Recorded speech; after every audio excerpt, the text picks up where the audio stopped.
2, 1. 7 things you probably didn't know you need to know. I'm Jamie East, and this is the Smart 7.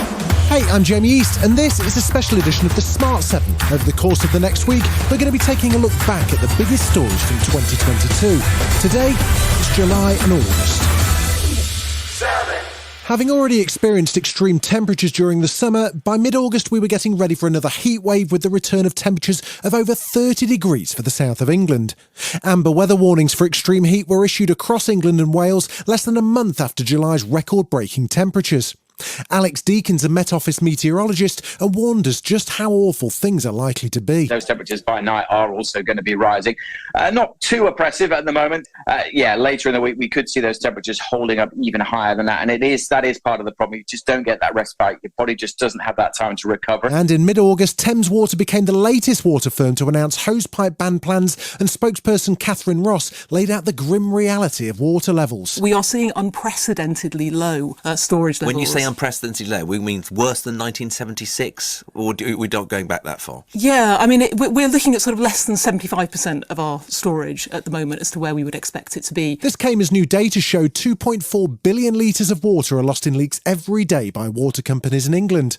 And as the UK struggled with low water levels and high temperatures, Professor Roger Falconer of Cardiff University said the UK really had failed to prepare for the crisis. I think we are based on short-term policies rather than long-term planning. And when we say we, who is we? Is this a government thing? I think it's all of us. It's society, it's a 5-year political cycle, and so forth. 6. By the end of July, the summer campaign for the leader of the Tory party saw Rishi Sunak and Liz Truss face off a number of times in a single week as the race to become the new Tory leader continued. They started with a debate on Monday the 25th of July on the BBC, where the big discussion revolved around whether or not cutting taxes should be part of the plan for the new leader. Rishi was sticking to his original plan, which was to tackle the ballooning national debt. So the question is, should we pay that bill ourselves, or do we put it on the country's credit card and pass the tab to our children and grandchildren to take care of? Now, I don't think that's right. But Liz Truss was not for turning. She had a recession on her mind. Everybody thinks that putting up taxes is going to hurt the economy. You can't put up taxes and get growth. If we follow Rishi's plans, we are headed for a recession. Tuesday saw the deadly duo back in the studio for another debate. This time for The Sun, broadcast live on Talk TV. But it went dramatically off air after a mysterious metaphor crashed the party. He's going to challenge the freedom and democracy.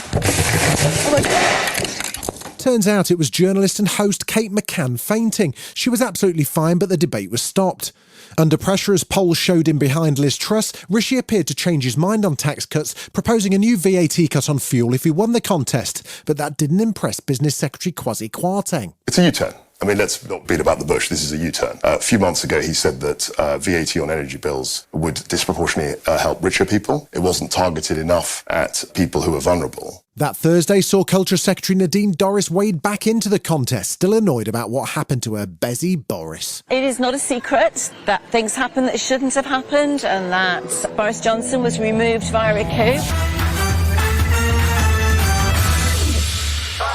By the end of August, we were expecting a new Prime Minister for the UK, but it looked like, whether it was Liz or Rishi, they were walking into a pretty long to-do list.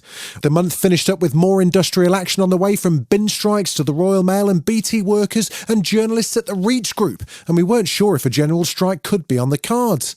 Dave Ward from the Communication Workers Union certainly thought so at the time. The TUC will be meeting the week after next, and I've no doubt that will be discussed.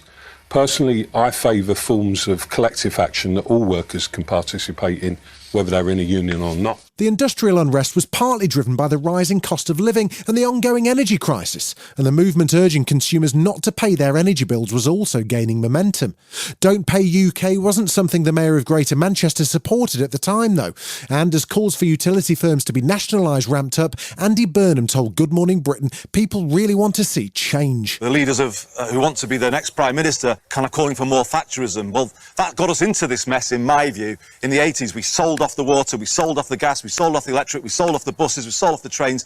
All of those essentials now have got kind of sky-high prices that people can't afford. A YouGov poll revealed that 47% of Tory voters supported nationalised energy, but Minister Matt Warman, who backed Rishi, said it wouldn't work. For me, I'm not sure whether nationalisation does anything other than borrow a huge amount of money today in order to buy companies that will then have to pay back that borrowing through taxation. The Chancellor at the end of August, Nadhim Zahawi, was also worried and said energy companies should be on top of their game more than ever by communicating with customers.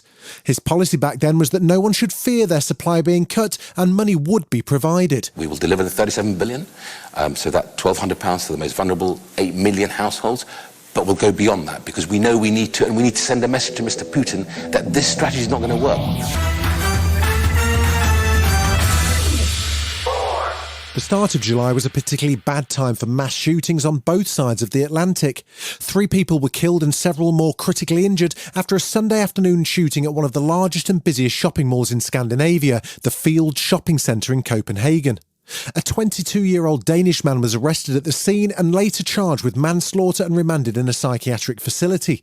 An eyewitness spoke to BBC News and said he was on his way into the mall as the incident began. At the time, I didn't think that those shots were actual gunshots, because it's not something that you would imagine in a country like Denmark. Less than 24 hours later, on Independence Day, the US experienced its third fatal mass shooting in as many months when a man fired into the crowd at a 4th of July parade in Highland Park, an affluent suburb outside Chicago, killing 7 people and injuring many, many more.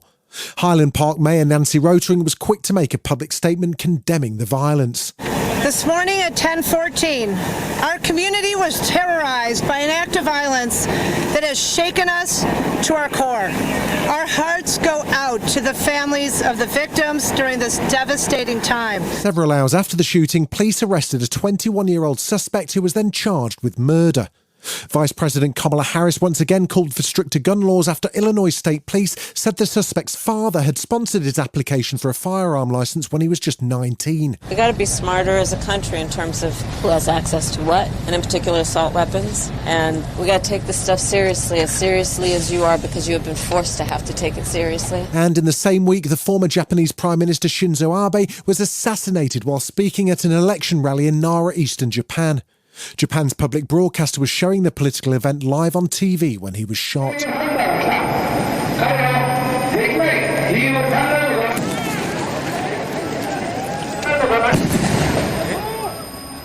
The shooting shocked the country. As Japan has extremely strict firearm licensing laws, gun violence is extremely rare. A 41-year-old former member of the Maritime Defence Force was arrested at the scene, and it later emerged he used a homemade device to shoot the well-known politician who was Japan's longest-serving Prime Minister. Current Japanese Prime Minister Fumio Kishida spoke before Abe was pronounced dead and said the shooting was a heinous act. It is barbaric and malicious, and it cannot be tolerated. We will do everything we can. I would like to use the most extreme words available to condemn this act. Still to come on this special episode of The Smart 7, the Lionesses roar at the Euros and Donald Trump has some classified problems. Right after this. Welcome back. 3. It finally happened. Football came home when England's women won the Euro 2022 championship at a packed Wembley Stadium on the last day in July.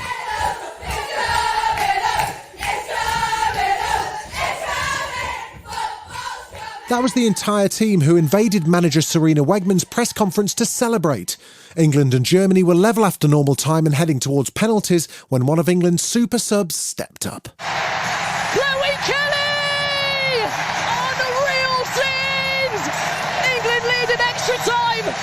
The fairy tale fixture might just produce the fairy tale result for England.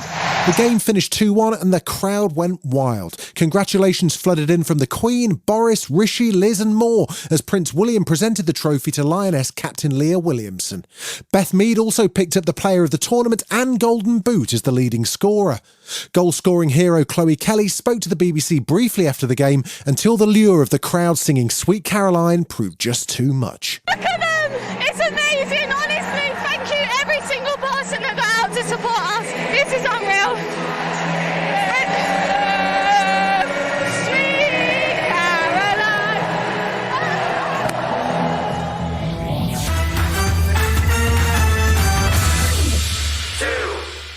This feels like a preemptive coup. The FBI right now is the Gestapo. This is an abomination. It's probably the worst day in the history of the FBI. This is the worst attack on this republic in modern history.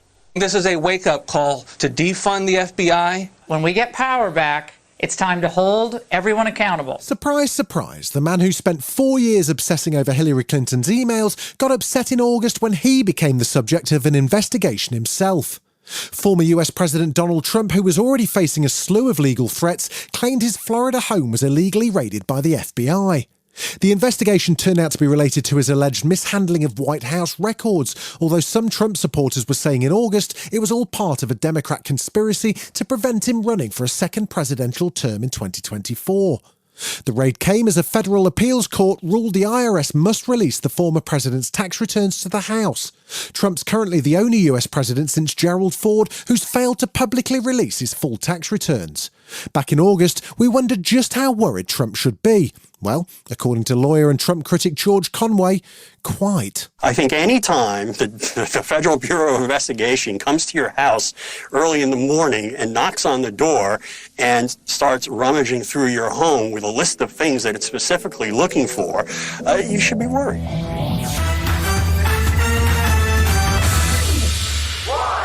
After cancelling her Las Vegas residency back at the start of 2022, Adele held her first public concert in 5 years in Hyde Park on the 1st of July.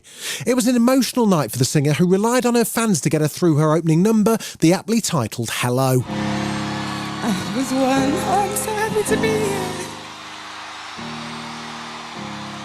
To go over, help me.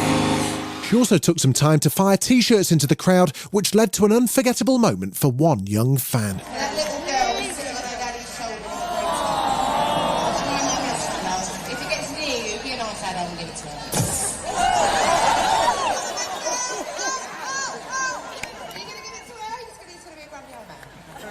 Oh my God, they gave it to her! This has been The Smart 7. Wherever you're listening, do us a favour and hit the follow button. We'll be back tomorrow at 7 a.m. Have a great day.